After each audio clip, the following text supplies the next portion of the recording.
Hello friends, मैं CM Gaurav. Welcome to you our YouTube channel learning beyond theory. दोस्तों, मैं आज आप लोगों के साथ शेयर करने वाला हूं एक बहुत ही इंपॉर्टेंट नोटिफिकेशंस जो इशू किया गया है रिगार्डिंग एमएसएमई के। आप लोगों को पता है एमएसएमई में काफ़ी सारे चेंजेस हो रहे हैं और इंडियन गवर्नमेंट ने एमएसएमई को प्रमोट करने के लिए एक पैकेज भी अनाउंस किया है जो 20 लाख करोड़ के आसपास का पैकेज है। और इंडियन इकोनॉमी को स्ट्रॉन्ग करने के लिए इंडिया का एमएसएमई सेक्टर स्ट्रॉन्ग होना जरूरी है। इसी रिगार्डिंग एमएसएमई में काफ़ी सारे चेंजेस किए गए हैं। जो नोटिफिकेशन इशू की गई है वो बेसिकली एमएसएमई के रजिस्ट्रेशन से रिलेटेड ये नोटिफिकेशन है। एमएसएमई का जो पहले नाम रजिस्ट्रेशन का जो नाम होता था उद्योग आधार मेमोरेंडम, जिसे हम एमएसएमई सर्टिफिकेट भी कहते थे, उसका नाम अब चेंज कर दिया गया है। चेंज क्या किया गया है इस वीडियो में देखेंगे। चेंज करने के साथ साथ कुछ क्लासिफिकेशंस क्राइटेरिया भी डाली है, अपग्रेडेशन स्कीम है, डाउनग्रेड करने का प्रपोजल है। इसके अंदर आपके स्टेटस को प्लांट एंड मशीनरी से रिलेटेड कुछ डिटेल्स बताई गई हैं। ठीक है, पहले जो रजिस्ट्रेशन मिलता था वो सिर्फ इन्वेस्टमेंट के बेसिस पे मिलता था। अब जो रजिस्ट्रेशन मिल रहा है वो आपको बेसिकली कुछ 2 क्राइटेरिया मिनिस्ट्री ने डिस्कस किया है, वो सारे के सारे हम इस वीडियो में डिस्कस करने वाले हैं। हम ये पूरा नोटिफिकेशन इस वीडियो में डिस्कस करेंगे और एक एक पॉइंट्स को देखेंगे कि डिटेल में कि ये नोटिफिकेशन बेसिकली क्या कहती है। नोटिफिकेशन नंबर आपको पता है 1875 द गैजेटेड ऑफ इंडिया। ठीक है, ये इशू किया गया है नई दिल्ली से जून 26, 2020 को। ठीक है, अगर इसके हम पूरा नोटिफिकेशन हिंदी वर्जन और इंग्लिश वर्जन दोनों में है, तो अगर आप नोटिफिकेशंस को अगर आपको ये नोटिफिकेशन चाहिए तो मैं लिंक इसके डिस्क्रिप्शन बॉक्स में डाल दूंगा। आपको ये नोटिफिकेशन कॉपी मिल जाएगी। आप इसको हिंदी में भी रीड कर सकते हैं और इंग्लिश में भी इस नोटिफिकेशन को रीड कर सकते हैं। चलते नोटिफिकेशन की तरफ। नोटिफिकेशन 26 जून 2020 को इशू किया गया है। ठीक है, इस नोटिफिकेशन की सबसे इंपॉर्टेंट चीज़ मैं आपसे डिस्कस करता हूँ। पहली चीज़, criteria for classifying the enterprises as micro, small and medium enterprises and specify the form and procedure for filing the memorandum here in this notification to be known as उद्यम registration। ठीक है, with effect from 1st day of July 2020। यानी कि सबसे important चीज क्या है कि जो नोटिफिकेशन इशू की गई है इसमें यह कहा गया है कि आपका जो पहले रजिस्ट्रेशन था, ठीक है, वो पहले आपको उद्योग आधार रजिस्ट्रेशन मिलता था, उद्योग आधार मेमोरेंडम भी जिसे बोलते हैं, तो वो रजिस्ट्रेशन अब कन्वर्ट होगा किस पे, उद्यम रजिस्ट्रेशन के लिए। यानी कि 1 जुलाई 2020 से जो आपको नया रजिस्ट्रेशन मिलेगा, जब भी आप उद्योग आधार के वेबसाइट पे जाके रजिस्ट्रेशन के लिए अप्लाई करोगे तो वो रजिस्ट्रेशन का नाम क्या होगा, तो उस रजिस्ट्रेशन का नाम होगा उद्यम रजिस्ट्रेशन। ठीक है, जो इफेक्ट कब से है, 1 जुलाई 2020। ठीक है, अब इस उद्यम रजिस्ट्रेशन किसको मिलेगा, जो पुराने रजिस्ट्रेशन है उनका क्या होगा, इसके बारे में आगे बताया गया है। देखो, पहले तो क्राइटेरिया आपको समझा दूं। क्राइटेरिया ये है कि अगर इन्वेस्टमेंट, पहले तो क्या स्कीम, कितने तरह की स्कीम थी पहले, ओल्ड, अब क्या आ गई, न्यू। हमारे पास 3 तरह की क्लासिफिकेशन है, माइक्रो, स्मॉल और मीडियम। तो पहले इन्वेस्टमेंट की क्राइटेरिया ओल्ड के अंदर थी, अगर आपका इन्वेस्टमेंट 25 लाख से नीचे है प्लांट एंड मशीनरी में तो आप क्या कहलाओगे, माइक्रो। अब इन्वेस्टमेंट की क्राइटेरिया माइक्रो में क्या हो गई, लेस देन 1 करोड़। ठीक है, अगर आपका इन्वेस्टमेंट ग्रेटर देन 25 लाख है बट लेस देन 5 लाख है तो आप पहले स्मॉल में आते थे। ठीक है, बट अब क्या चेंज हो गया कि स्मॉल के लिए क्या इन्वेस्टमेंट क्राइटेरिया है कि greater than 1 crore but less than 10 crore. ठीक है, प्रीवियस स्कीम में अगर आपका इन्वेस्टमेंट 5 करोड़ और 10 करोड़ के बीच होता था तो आप मीडियम में होते थे। नई स्कीम में आप अगर 10 करोड़ और 50 करोड़ के बीच में आपकी इन्वेस्टमेंट होगी तो आप मीडियम में चले आओगे। ठीक है, तो नई स्कीम की कौन सी है, लेस देन 1 करोड़ तो माइक्रो, 1 करोड़ और 10 करोड़ के बीच में हो तो कौन सा, स्मॉल, और अगर आप 10 करोड़ और 50 करोड़ के बीच में इन्वेस्टमेंट कर रखी है तो आप मीडियम में। अब साथ साथ में कंपोजिट टर्नओवर की आप बात आ रही है। कंपोजिट टर्नओवर मतलब मैंने बताया आपको, एक पैन पे जितने बिजनेस रजिस्टर्ड हैं इंडिया के अंदर वो सारे के सारे टर्नओवर इस कैलकुलेशंस के लिए आपके क्लब किए जाएंगे। ठीक है, अब माइक्रो के अंदर पहले तो भैया कोई टर्नओवर क्राइटेरिया नहीं था, पहले तो सिर्फ इन्वेस्टमेंट के बेस पे ही मिलती थी, ठीक है। दूसरा, अब टर्नओवर के बेस पे क्या कह रहे हैं कि भैया अगर आपका टर्नओवर लेस देन 5 करोड़ है, ठीक है, तो हम आपको माइक्रो के अंदर डालेंगे, ठीक है। अगर आपका टर्नओवर 5 करोड़ और 50 करोड़ के बीच में है तो हम आपको स्मॉल में डालेंगे, और अगर आपका टर्नओवर 50 और 250 करोड़ के बीच में है तो हम आपको किस में डालेंगे, मीडियम। ध्यान रखना यहाँ पे जो क्राइटेरिया देखनी है वो और की क्राइटेरिया है, या तो इन्वेस्टमेंट या फिर टर्नओवर, दोनों में से जो भी क्राइटेरिया आपके अकॉर्डिंग मैट करती है आप उसके अकॉर्डिंग फॉलो कर जाओगे। सबसे पहले चीज है classification of enterprises.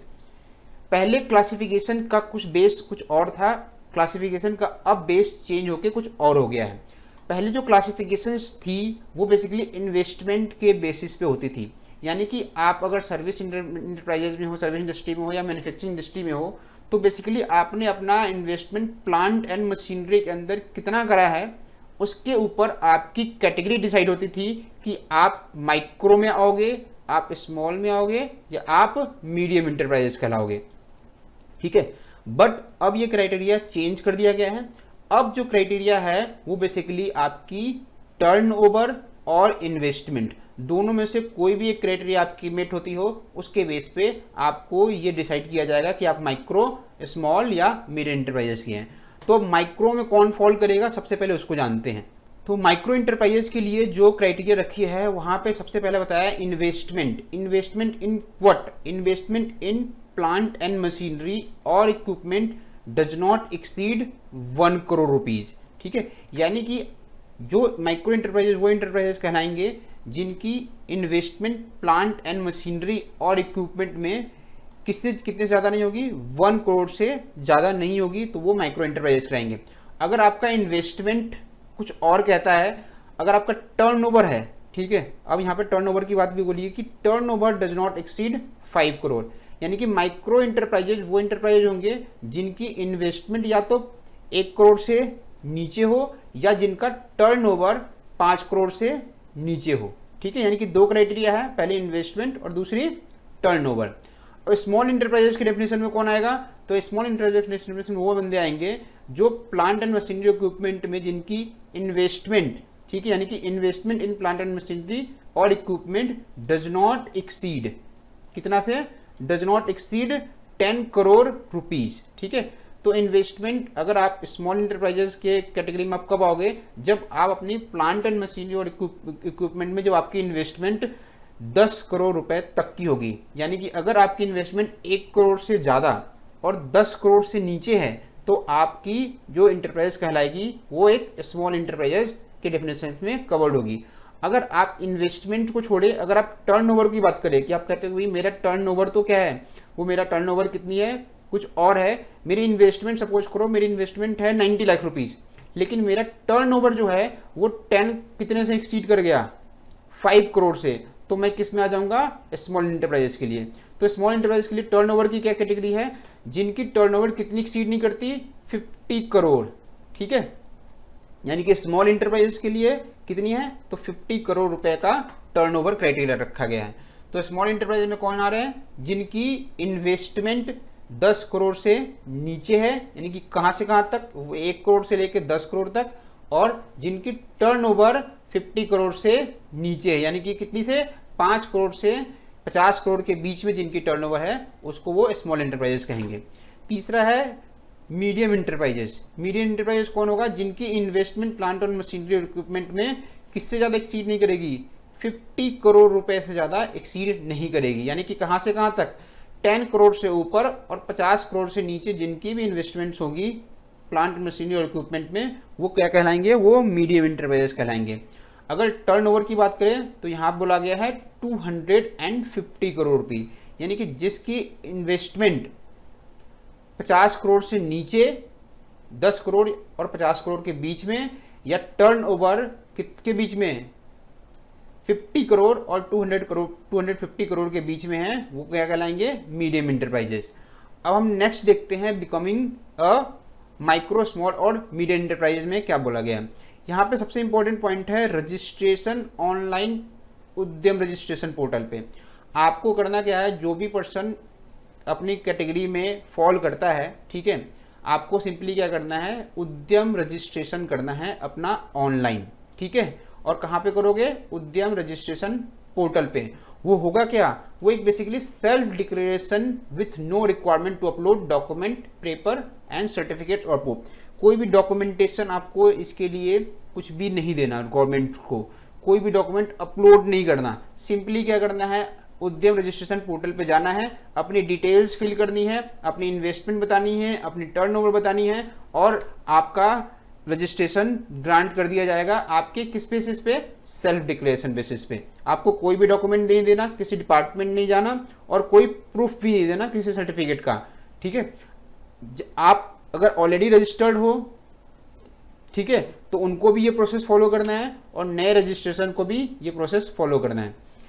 On registration of an enterprises referred as a Udyam, ठीक है, in the Udyam registration portal, ठीक है, will be assigned a permanent identity number to be known as उद्यम रजिस्ट्रेशन नंबर। जो सर्टिफिकेट मिलेगा वो क्या मिलेगा, उद्यम रजिस्ट्रेशन का सर्टिफिकेट मिलेगा, और जो नंबर मिलेगा उसका क्या कहलाएगा, उद्यम रजिस्ट्रेशन नंबर। तो जो आपके पहले उद्योग आधार नंबर थे वो चेंज होके क्या हो गया अब, उद्यम रजिस्ट्रेशन नंबर, ठीक है। एंड ई सर्टिफिकेट, बेसिकली उद्यम registration certificate shall be issued on the completion of registration certificate process. जैसे ही आप अपना रजिस्ट्रेशन कंप्लीट कर लोगे, आपको एक ई सर्टिफिकेट, ई उद्यम रजिस्ट्रेशन सर्टिफिकेट के नाम से आपको मिल जाएगा। अब हम बात करते हैं, यहाँ पे कंपोजिट क्राइटेरिया है, ठीक है, किसको लेके, इन्वेस्टमेंट एंड टर्नओवर को लेके, ठीक है। क्या वो क्राइटेरिया है, एक composite criteria of investment and turnover shall apply for classification of enterprises as micro, small और मीडियम, ठीक है। इसमें बेसिकली ये बोला गया है कि जब हम आपकी टर्नओवर क्राइटेरिया को काउंट करेंगे, सबसे पहले हम टर्नओवर क्राइटेरिया को देखते हैं, तो उसमें हम क्या करेंगे, आपके all unit with the goods and service tax identification number, GSTN number listed against the same permanent number shall B collectively treated as one enterprises and the turnover and investment figure of all such entity shall be seen together, ठीक है। and the aggregate value only the aggregate value will be considered for deciding the category as micro, small और medium। यानी कि आप एक proprietorship में business में हो, या प्राइवेट लिमिटेड में हो, या पार्टनरशिप में हो, आपका एक सिंगल पैन है। इस पैन के अगेंस्ट आपने जितने बिजनेस भी रजिस्टर्ड किए हुए हैं ऑल ओवर इंडिया, उन सब का हम टोटल टर्नओवर देख लेंगे। टोटल टर्नओवर के बेस पे हम डिसाइड करेंगे कि आप माइक्रो हो, स्मॉल हो या मीडियम में। उसी तरह आपकी इन्वेस्टमेंट के लिए भी हम आपके एक पैन पे जितने बिजनेस चल रहे हैं, ठीक है, उसको हम सारा क्लब करेंगे, और क्लब करने के बाद जो इन्वेस्टमेंट आएगी उसको यहाँ चेक करेंगे कि आप किस इन्वेस्टमेंट कैटेगरी में फॉलो करते हो और किस इन्वेस्टमेंट कैटेगरी के रेंज में फॉलो कर रहे हो, और वहाँ पे आपको आप माइक्रो, स्मॉल हो या मीडियम हो, उसके अकॉर्डिंग आपको क्लास करेंगे, ठीक है। तो नेक्स्ट है calculation of investment in plant and machinery और equipment. The calculation of investment in plant and machinery or equipment will be linked to the income tax return of the previous year filed under the Income Tax Act, ठीक है। तो आपको जो आपका ITR है, previous year जो भी आपने ITR भरा है, सपोज करो ये फाइनेंशियल ईयर भी चल रहा है 2021, ठीक है, 19-20 का अगर आपने फाइनेंशियल फाइल कर दिया है, तो उस फाइनेंशियल में जो आपकी प्लांट एंड मशीनरी और एंड इक्विपमेंट में जो इन्वेस्टमेंट होगी, ठीक है, जो आपकी रिटर्न डाउन वैल्यू होगी, उस बेस पे हम आपकी इन्वेस्टमेंट्स को कैलकुलेट करेंगे। यानी कि आपको वो फिगर वही डालनी है जो आपकी लास्ट ईयर की ITR में दे रखी है, ठीक है।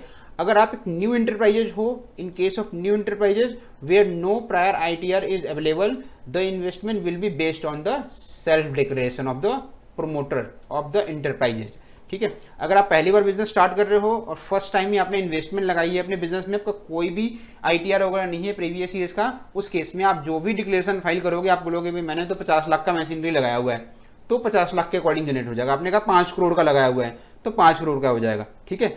तो पहले साल में आपको रिलैक्सेशन दी गई है, प्रीवियस ईयर्स की फिगर है तो आपको ITR की फिगर डालनी है। अगर आप फर्स्ट टाइम बिजनेस में हो, अभी तक ITR फाइल नहीं किया है, तो उस केस में आपको क्या करना है, आपको सेल्फ डिक्लेरेशन बेसिस पे बताना है कि मेरी investment in plant and machinery क्या है। ऑब्वियसली टर्नओवर आएगा नहीं, टर्नओवर मेरे को किसका लेना है, अपनी प्रीवियस ईयर्स का लेना है, ठीक है। टर्नओवर की क्राइटेरिया यहाँ पे एक्ट नहीं करेगी, टर्नओवर की क्राइटेरिया तब एक्ट करेगी जब आपका एक रनिंग बिजनेस है, प्रीवियस ईयर्स की फिगर्स आपके पास ऑलरेडी है, क्योंकि जब हम टर्नओवर की बात कर रहे हैं तो टर्नओवर में हम प्रीवियस ईयर्स की टर्नओवर की बात कर रहे हैं, यानी कि प्रीवियस ईयर्स में आपका टोटल टर्नओवर क्या रहा, ठीक है। नेक्स्ट हम देखते हैं third point, the expression plant and machinery और equipment of enterprises shall have the same meaning as assign to the plant and machinery of the income tax rule 1962।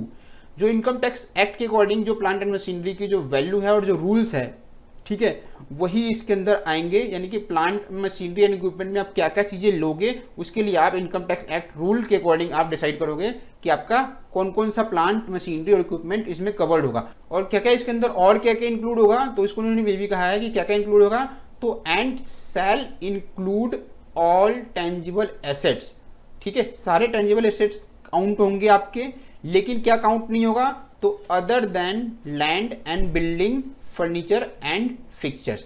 तो आपके मशीनरी एंड इक्विपमेंट जो भी आपकी वहां पे लगी है, उसमें इन्वेस्टमेंट लगा है, वो सारा का सारा काउंट होगा, सारा टेंजिबल एसेट्स काउंट होगा, लेकिन कौन सा काउंट नहीं होगा, other than land building and fix and furniture.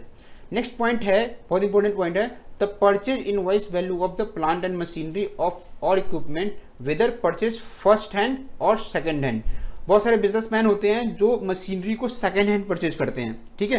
तो जब आप सेकेंड हैंड मशीनरी परचेज कर रहे हो तो सेकेंड हैंड मशीनरी की जो भी इनवॉइस वैल्यू होगी, आपको सेकेंड फर्स्ट पार्टी ने जो आपको मशीनरी सेल की होगी, जिस इनवॉइस पे सेल होगी, वो आपकी इन्वेस्टमेंट की वैल्यू मानी जाएगी, ठीक है। And sale taken into account excluding क्या, वैल्यू में से क्या हटाना है आपको, तो गुड्स एंड सर्विस टैक्स हटाना है, ठीक है। और वो किस बेसिस पे होगा, आप सेल्फ डिस्क्लोजर करो, आपसे कोई भी डिटेल आपसे नहीं मांगी जाएगी, ठीक है, आपसे कोई भी प्रूफ नहीं मांगा जाएगा, बस आपको ये प्रूफ देने हो कब होंगे, आपके नेक्स्ट ईयर, ठीक है। The cost of certain item specified in explanation 1 to subsection 1 of section 7 of the act shall be excluded from the calculation of the amount of investment in plant and machinery, ठीक है। Explanation 1 में कुछ details हैं, उसको वो consider नहीं करेंगे, किसके लिए, इन्वेस्टमेंट इन प्लांट मशीनरी को कैलकुलेट करने के लिए, ठीक है। नेक्स्ट मेरे पास आता है कैलकुलेशन ऑफ टर्नओवर, ठीक है। यहां तो हमने देखा कि इन्वेस्टमेंट के लिए 4 नंबर पॉइंट है। अब इन्वेस्टमेंट से कुछ हो रहा है, अगर हम कैलकुलेशन ऑफ टर्नओवर की बात करें तो उसके लिए उन्होंने क्या बोला है, उन्होंने बोला है कि export of goods of services और both shall be excluded while calculating the turnover of any enterprises, ठीक है, वेदर माइक्रो स्मॉल और medium for the purpose of classification. जो क्लासिफिकेशन है ये वाली, ठीक है, ये वाली क्लासिफिकेशन है, माइक्रो स्मॉल और मीडियम के किस रेंज में आप फॉल कर रहे हो, उसके लिए ये टर्नओवर जब कैलकुलेट करोगे तो अपना एक्सपोर्ट टर्नओवर आप छोड़ दोगे, और एक्सपोर्ट किसका, गुड्स एंड सर्विस दोनों का, ठीक है। Information as regard turnover and export turnover for enterprise shall be linked to the income tax act और central goods and service tax act and the GSTI, ठीक है। ये सारे आपको लिंक करने हैं, जब आप रिटर्न भरोगे तो भरते हो तो ये सारा बताते हैं कि भाई जीएसटी में अपने एक्सपोर्ट टर्नओवर क्या है, इनकम टैक्स में आपके एक्सपोर्ट टर्नओवर क्या है, तो आपको ये सारा लिंक है, ठीक है। The turnover related to such enterprise with do not have PAN will be considered on the self declaration. अगर आपके पास पैन नहीं है तो आपको क्या करना है, बस सेल्फ डिक्लेरेशन बेसिस बता देना, भाई मेरा टर्नओवर अभी लास्ट ईयर ये था, ठीक है, अभी आईटीआर फाइल नहीं करी है हमने, मेरे पास पैन नहीं है इसलिए, ठीक है। और वो कब तक आपको छूट है, 31 मार्च 2021। उसके बाद आपको एक पैन, उससे पहले ही आपको एक पैन अप्लाई करना है, और फिर आपको अपनी रिटर्न डाल करके रिटर्न्स में जो फिगर है टर्नओवर की वो आपको यहाँ पे बतानी है, ठीक है। अब रजिस्ट्रेशन प्रोसेस के बारे में जानते हैं कि भाई रजिस्ट्रेशन कैसे मिलेगा। The form of registration shall be provided in the Udyam registration portal, ठीक है। उद्यम रजिस्ट्रेशन पोर्टल है ये आपको हम नेक्स्ट वीडियो में बताएंगे कि उद्यम रजिस्ट्रेशन पोर्टल पे आप कैसे जाकर पूरा का पूरा रजिस्ट्रेशन खुद से कर सकते हो। मैंने पहले भी एक वीडियो बनाई हुई है एमएसएमई को लेके कि आप अपना उद्योग आधार रजिस्ट्रेशन यानी कि एमएसएमई रजिस्ट्रेशन आप कैसे फ्री में कर सकते हो, बिल्कुल स्टेप बाय स्टेप बनाई थी। हमने दोबारा ये उद्यम रजिस्ट्रेशन पोर्टल के ऊपर भी ये वीडियो दोबारा बनाऊंगा। There will be no fee, कोई फी नहीं लगनी। Aadhaar number shall be required for Udyam registration. Udyog Aadhaar के लिए भी जब हम एमएसएमई करते तब भी हमारे पास आधार नंबर होता था, ठीक है, यहाँ भी आपको आधार नंबर के बेस पे ही ये नंबर सर्टिफिकेट मिलेगा। The Aadhaar number shall be with a proprietor in case of the proprietorship form. अगर आपकी सोल प्रोप्राइटरशिप फॉर्म है तो आधार नंबर किसका होगा?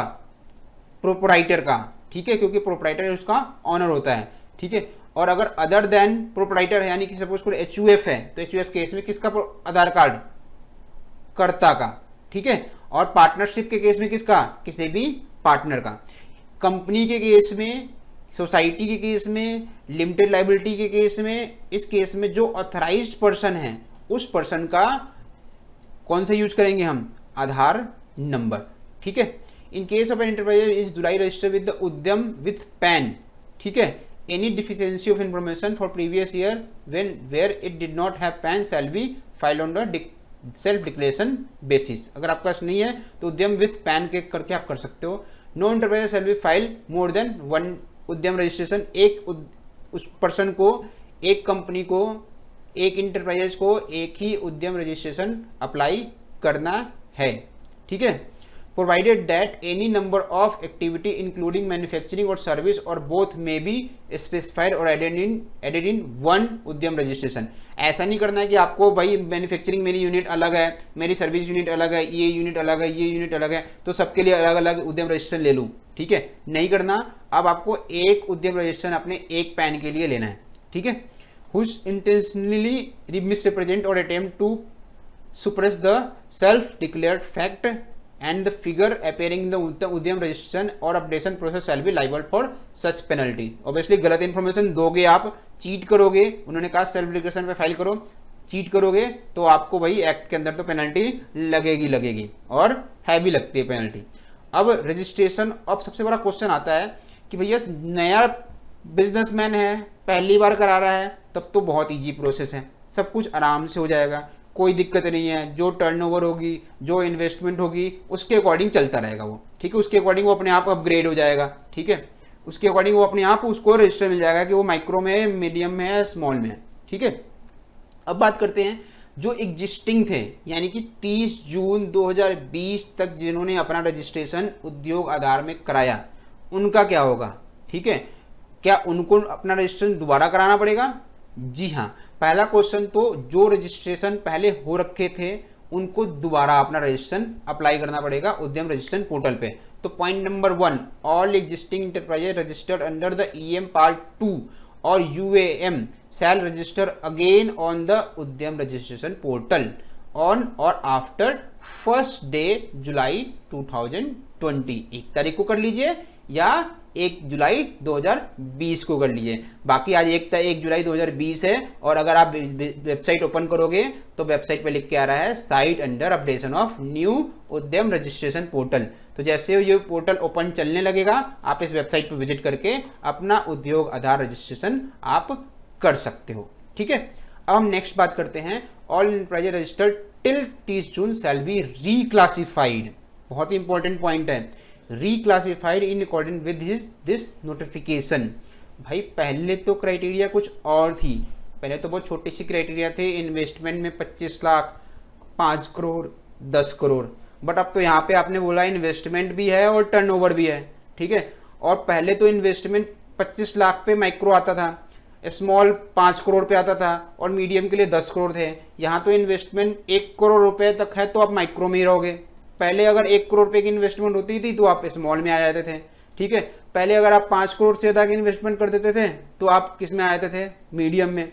अब सिनेरियो चेंज हो गया तो आपको रिक्लासिफाई किया जाएगा, ठीक है। यानी कि पहले अगर आप स्मॉल में थे तो हो सकता है अब आप मीडियम में चले जाओ, ठीक है। पहले हो सकता है माइक्रो में थे तो हो सकता है आप ग्रेडेशन की वजह से आप मीडियम में चले आओ। हो सकता है पहले आप मीडियम में थे तो हो सकता है आपका डाउनग्रेड भी कर दिया जाए आपको, ठीक है। लेकिन डाउनग्रेड की कुछ अलग क्राइटेरिया है और अपग्रेड की कुछ अलग क्राइटेरिया है, वो हम पूरा डिस्कस करेंगे और कुछ सिचुएशन भी डिस्कस करेंगे कि अगर ये सिचुएशन आएगा तो करंट सिनेरियो मेरी क्या होगी। सबसे ज़्यादा जो हिट करेगा ये किसको करेगा? प्रीवियस जो रजिस्ट्रेशन ले रखे हैं उनको ये क्लासिफिकेशन समझने में दिक्कत होगी। दिक्कत नहीं होगी, मैं आपको बहुत ईजी प्रोसेस में समझाऊंगा ये सारी चीज़ें, ठीक है। The existing enterprises registered prior to 30 June 2020 shall continue to be valid only for period up to 31st day of March 2021। घबराने की बात नहीं है। आपका जो रजिस्ट्रेशन, उद्योग आधार रजिस्ट्रेशन जो एमएसएमई रजिस्ट्रेशन है वो 31 मार्च 2021 तक वैलिड है। आपको इससे पहले अपना रजिस्ट्रेशन किस में कन्वर्ट करना है? यूएएम यानी कि उद्यम रजिस्ट्रेशन के अंदर, ठीक है। और ये कब से कर सकते हो? 1 जुलाई 2020 से, ठीक है। An enterprise registered with any other organisation under the ministry of micro small and medium enterprise shall register itself under Udyam. अगर आपने एनएसआईसी में करा रखा है तो भी कराओ, ठीक है। अब नेक्स्ट हम पॉइंट डिस्कस करते हैं 8, updation of information and transition period in classification. आपको पता है हमेशा जब भी कोई नया एक्ट आता है या नए एक्ट में बहुत मेजर चेंज आता है तो उसका एक ट्रांजिशन पीरियड भी होता है। तो ट्रांजिशन पीरियड तो आपको पता है यहाँ पे क्या है? 1 जुलाई 2020 से लेके 31 मार्च 2021 तक आपके लिए बिल्कुल फ्री है, ठीक है।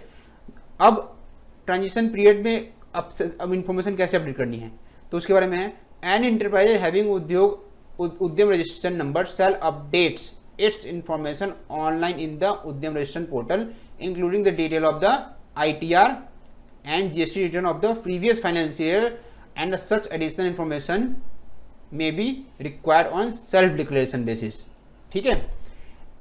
क्या कहा? An enterprises having Udyam registration number shall updates its information online in the Udyam registration portal including the detail of ITR and GST return for the previous financial year and such other additional information as may be required on self declaration।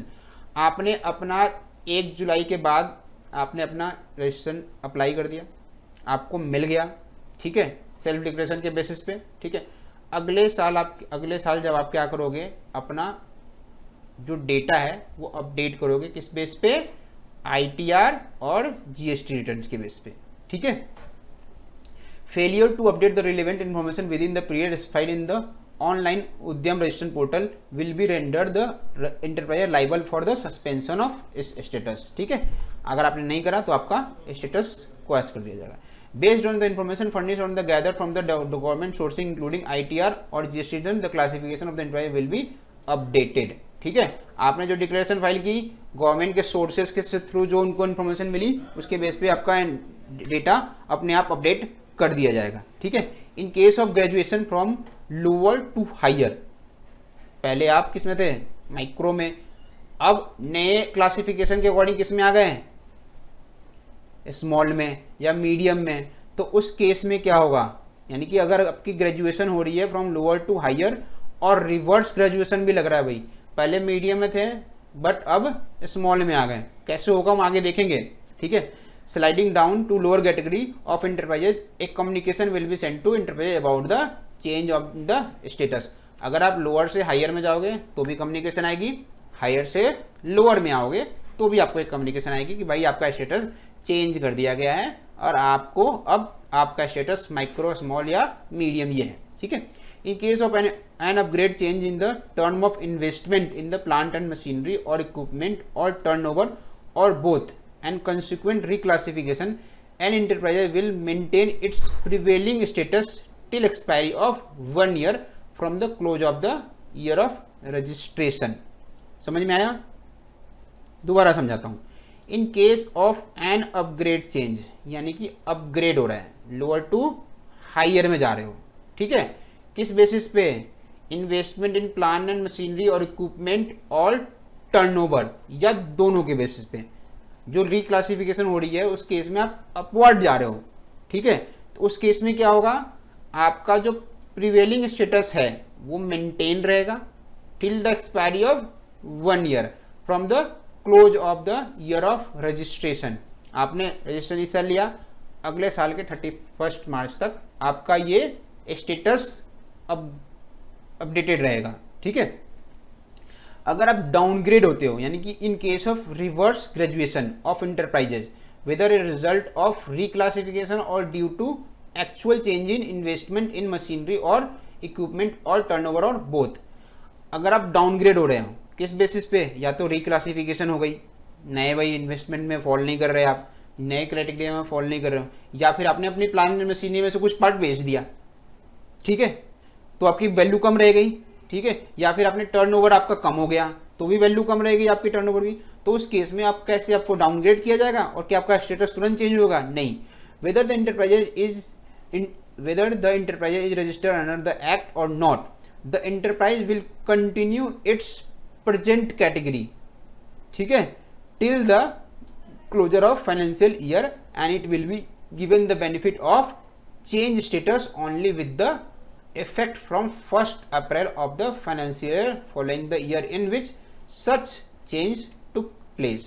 अगर आप downgrade हो रहे हो तो घबराने की बात नहीं है, जो आपका करंट स्टेटस है, अगर आप मीडियम में हो तो मीडियम में रहोगे, अगर आप माइक्रो में हो तो आप माइक्रो में रहोगे, स्मॉल में हो तो स्मॉल से नीचे आप डाउनग्रेड नहीं हो सकते, ठीक है, स्मॉल से नीचे की कोई कैटेगरी नहीं है। तो अगर मीडियम से स्मॉल, मीडियम से अगर आप माइक्रो में या स्मॉल में डाउनग्रेड हो रहे हो तो उस केस में आपका रजिस्ट्रेशन कब तक वैलिड रहेगा? 31 मार्च 2021 तक। 1 अप्रैल से ही आपका स्टेटस चेंज होगा, उससे पहले आपका स्टेटस चेंज नहीं होगा और सारी फैसिलिटी आपको मिलेगी जो पहले आपको मीडियम और इसको मिल रही थी, स्मॉल को मिल रही थी, ठीक है। ये ग्रेजुएशन पॉइंट है आपके facilitation and graduation of enterprises. अगर आपको कोई दिक्कत है तो आप डिपार्टमेंट डेवलपमेंट इंस्टीट्यूशन MED से आप अपना कॉन्टैक्ट कर सकते हैं। अब मैं आपको छोटा सा एक कुछ एग्जाम्पल दे रहा हूँ, एग्जाम्पल में आपको बताऊंगा कि जो ये वाली प्रॉब्लम है, ठीक है, अपग्रेडेशन और रिवर्स ग्रेजुएशन की, उस केस में वो किस पे एप्लीकेबल होगा और उस केस में आपका स्टेटस क्या होगा, ठीक है। तो हम आते हैं सबसे पहले उस पॉइंट पे। अब यहाँ पे मैंने कुछ एग्जाम्पल लिए हैं अपग्रेड और डाउनग्रेड स्कीम्स के, ठीक है। A is the manufacturing unit having, ठीक है, एक मैन्युफैक्चरर है, आपको पता है जो MSME रजिस्ट्रेशन है वो सिर्फ मैन्युफैक्चरर्स और सर्विस प्रोवाइडर को मिलता है, ट्रेडर इसके अंदर नहीं आते। तो अगर आप ट्रेड इंडस्ट्रीज में हो, जो प्रोडक्ट सेल करके सीधा परचेज करके सीधा सेल कर देते हो, तो आपके लिए MSME रजिस्ट्रेशन नहीं है। आप पहले अपने आप को मैन्युफैक्चरर बनाओ, इंडिया के GDP में कुछ कंट्रीब्यूट करो, तब आपको ये बेनिफिट दिए जाएंगे, ठीक है। तो इन्वेस्टमेंट, अगर आपकी एक ही इन्वेस्टमेंट हम मान लें कि 20 लाख रुपए की है, ठीक है, और उसका कंपोजिट टर्नओवर 4 करोड़ का है, तो वो किस में आएगा? तो पुराने स्कीम के अकॉर्डिंग ए जो था, ठीक है, उसने अपना रजिस्ट्रेशन लिया था, उसने अपना रजिस्ट्रेशन मान के चलना है, ये जितनी भी एग्जाम्पल है वो ऑलरेडी रजिस्टर्ड पर्सन है, ठीक है। तो एक मैन्युफैक्चरर रजिस्टर्ड था और उसका इन्वेस्टमेंट 20 लाख था और उसका कंपोजिट टर्नओवर कितना था? 4 करोड़। तो उस केस में जब वो पुराने स्कीम में था तो वो माइक्रो में फॉल कर रहा था। किस में फॉल कर रहा था? माइक्रो में। कैसे फॉल कर रहा था? देखो 20 लाख का टर्नओवर है, ठीक है, 20 लाख के टर्नओवर पे 20 लाख का इन्वेस्टमेंट है, 20 लाख के इन्वेस्टमेंट के अकॉर्डिंग ओल्ड वाला कहता है कि अगर लेस देन 25 लाख होगा तो आप किस में रहोगे? माइक्रो में, ठीक है। और टर्नओवर के अकॉर्डिंग तो ओल्ड वाला कुछ कहता ही नहीं है, ठीक है। तो अब नए के अकॉर्डिंग क्या होगा? ठीक है, नए के अकॉर्डिंग ये कहता है कि इन्वेस्टमेंट अगर 1 करोड़ से नीचे है तो आप किस में रहोगे? माइक्रो में। और अगर आपकी टर्नओवर कितनी है? 5 करोड़ से नीचे है तो भी किस में रहोगे? आप माइक्रो में। तो नया स्टेटस क्या हो गया इसका? पहले भी माइक्रो था, आज भी माइक्रो हो गया, इसको कोई भी इसका स्टेटस चेंज नहीं हुआ। 20 लाख का इन्वेस्टमेंट और 4 करोड़ के टर्नओवर के साथ ये क्या रहा? माइक्रो ही रहा, ठीक है। अब हम बात करते हैं नेक्स्ट दूसरे की। बी एक मैन्युफैक्चरर था, उसकी इन्वेस्टमेंट भी 20 लाख थी, लेकिन उसका कंपोजिट टर्नओवर 6 करोड़ हो गया है, ठीक है। इस साल का कंपोजिट टर्नओवर 19-20 फाइनेंशियल का टर्नओवर 6 करोड़ रुपए है, ठीक है। और इन्वेस्टमेंट कितनी है उसकी? 20 लाख रुपए। उसने अपना रजिस्टर ले रखा था। पहले किस में लिया होगा? ओल्ड स्कीम के। भाई टर्नओवर पहले तो इन्वेस्टमेंट बेस पे देखते थे, कितनी इन्वेस्टमेंट है? 20 लाख। तो किस में आया? वो माइक्रो में। तो हमने यहाँ लिख दिया माइक्रो। और टर्नओवर से तो कोई लेना देना था ही नहीं पहले स्कीम में। फिर नेक्स्ट हम बात करते हैं किसकी? तो न्यू स्कीम की। न्यू स्कीम में टर्नओवर, इसकी इन्वेस्टमेंट कितनी है? 20 लाख। न्यू स्कीम क्या कहती है? Investment less than 1 crore. कैसे में रहोगे? माइक्रो में कहोगे। फिर टर्नओवर, न्यू स्कीम कहती है 6 करोड़ रुपए का टर्नओवर है आपका। न्यू स्कीम कहती है कि भैया लेस देन 5 करोड़ होगा तो माइक्रो में रहोगे। और टर्नओवर का 5 करोड़ से एक्सीड कर गया, 50 करोड़ तक रहा, ठीक है, ये वाला, तो आप किस में पहुंच जाओगे, स्मॉल में। तो टर्नओवर के अकॉर्डिंग तो ये भाई स्मॉल में आ रहा है, और इन्वेस्टमेंट के अकॉर्डिंग ये आ रहे हैं मैक्रो में। तो इसका स्टेटस क्या होगा, बिल्कुल सही, इसको अपग्रेड कर दिया जाएगा, ठीक है, और अपग्रेड करके किस में चला जाएगा, ये अब स्मॉल एंटरप्राइजेस में, ठीक है। तीसरी कंडीशन देखते हैं, सी इज द मैन्युफैक्चरर यूनिट, ठीक है, उसका एक इन्वेस्टमेंट 9 करोड़ का था, ठीक है, और कंपोजिट टर्नओवर उसका 45 करोड़ है। ओल्ड स्कीम के अकॉर्डिंग उसने अपना रजिस्ट्रेशन ले रखा था। ओल्ड स्कीम कहती थी कि भैया 9 करोड़ रुपए की इन्वेस्टमेंट लगा रखी है, यानी कि greater than 5 crore but less than 10 crore, तो आप मीडियम कैटेगरी में आओगे, ठीक है, और टर्नओवर का तो कोई लोचा ही नहीं था उसमें। अब न्यू स्कीम क्या कहती है, न्यू स्कीम ये कहती है कि अगर आपका इन्वेस्टमेंट, ठीक है, इन्वेस्टमेंट अगर आपका 1 करोड़ और 10 करोड़ के बीच में है तो आप किस में आओगे, स्मॉल में, ठीक है। तो इसके अकॉर्डिंग ये जी आ गए स्मॉल में, ठीक है। और फिर इसकी जो दूसरी कहानी है किसकी, टर्नओवर की, 45 करोड़ का टर्नओवर है। न्यू स्कीम कहता है स्मॉल में टर्नओवर 5 से 50 करोड़ को लेंगे। कितनी टर्नओवर है, 45 करोड़, बिल्कुल सही। तो किस में आएंगे, न्यू स्कीम में 45। अब ये दोनों कंडीशन सेटिस्फाई हो रही है, ठीक है, यानी कि एज पर इन्वेस्टमेंट भी ये स्मॉल में है और एज पर टर्नओवर भी स्मॉल में है, तो ये भाई किस में चला जाएगा, स्मॉल में, ठीक है। फिर नेक्स्ट देखते हैं, D is the manufacturer unit, investment कितनी है इसकी, 6 करोड़, कंपोजिट टर्नओवर 4.5 करोड़। भाई ने पैसा तो लगा दिया अच्छा खासा, लेकिन अभी टर्नओवर बढ़ी नहीं है, ठीक है, पैसा लगाया मशीनरी में, अभी ये फर्स्ट टाइम होगा, फर्स्ट ईयर का होगा, तो टर्नओवर कम है, इन्वेस्टमेंट अच्छी खासी है, ठीक है। तो इन्वेस्टमेंट के अकॉर्डिंग प्रीवियस स्कीम में ये किस में था, ग्रेटर देन 5 करोड़, ठीक है, और लेस देन 10 करोड़, तो ये मीडियम इंटरप्राइज में था। टर्नओवर का तो पहले था ही नहीं स्कीम। अब नए स्कीम के अकॉर्डिंग इन्वेस्टमेंट कितनी है इसकी, 6 करोड़। 6 करोड़ किस में आ रहा है, greater than 1 crore but less than 10 crore investment, तो ये किस में आ गया, स्मॉल में। कंपोजिट टर्नओवर कितनी आ गई इसकी, 4.5 करोड़। 4.5 करोड़ किस में आ रहा है, लेस देन 5 करोड़। अब ये किस में चला गया, माइक्रो। तो इन्वेस्टमेंट पॉइंट ऑफ व्यू से तो ये किस में आ रहा है, स्मॉल में। Composite point of turnover point of view किस में आ रहा है, माइक्रो। किस में डालेंगे इसको हम, बताओ, क्या इसे हम डाउनग्रेड करके स्मॉल में डाल दें, क्या इसे हम डाउनग्रेड करके माइक्रो में डाल दें। नोटिफिकेशन कहती है नहीं जी, जब तक आपकी डाउनग्रेड स्कीम में, यानी कि जब आपको डाउनग्रेड किया जाएगा, ठीक है, देखो ये वाला पॉइंट,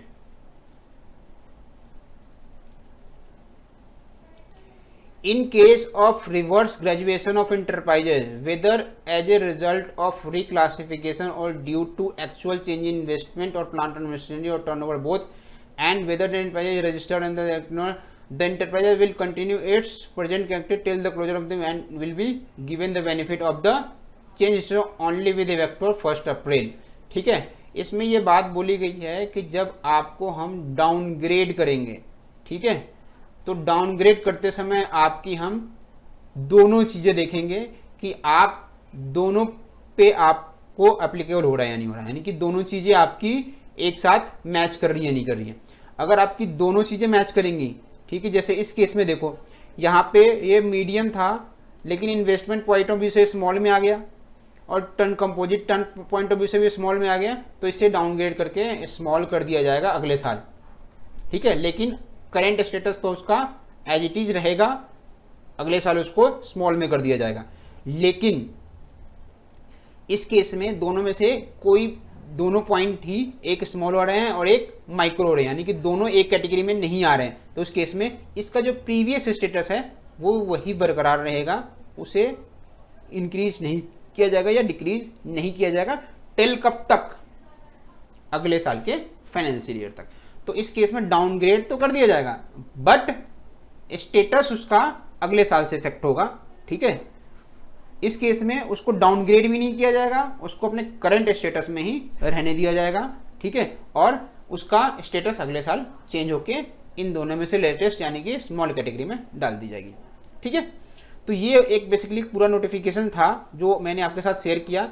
नेक्स्ट वीडियो में आपके साथ मैं ये जब ये रजिस्ट्रेशन पोर्टल ओपन हो जाएगी तो मैं आपको लाइव पूरा प्रोसेस करके बताऊंगा कि आपको ये उद्यम रजिस्ट्रेशन पोर्टल कैसे एक्सेस करना है और अपना रजिस्ट्रेशन आप कैसे ले सकते हैं। अगर आपको ये वीडियो पसंद आई और अगर आपका नॉलेज एमएसएमई को लेके और न्यू स्कीम्स को लेके अगर आप क्लैरिफाई हुआ तो आप हमारे इस चैनल को सब्सक्राइब कीजिए और नोटिफिकेशंस का बेल आइकन बटन है बगल में, उसे जरूर आप प्रेस कीजिए ताकि हम रेगुलर अपडेट्स लेके आते हैं। ये चैनल लर्निंग बियॉन्ड थ्योरी है और आपको थ्योरी के बियॉन्ड हम आपको लर्न कराएंगे। तो इस चैनल को से जुड़िए और ज़्यादा से ज़्यादा इस चैनल को शेयर एंड सब्सक्राइब करें। Thank you.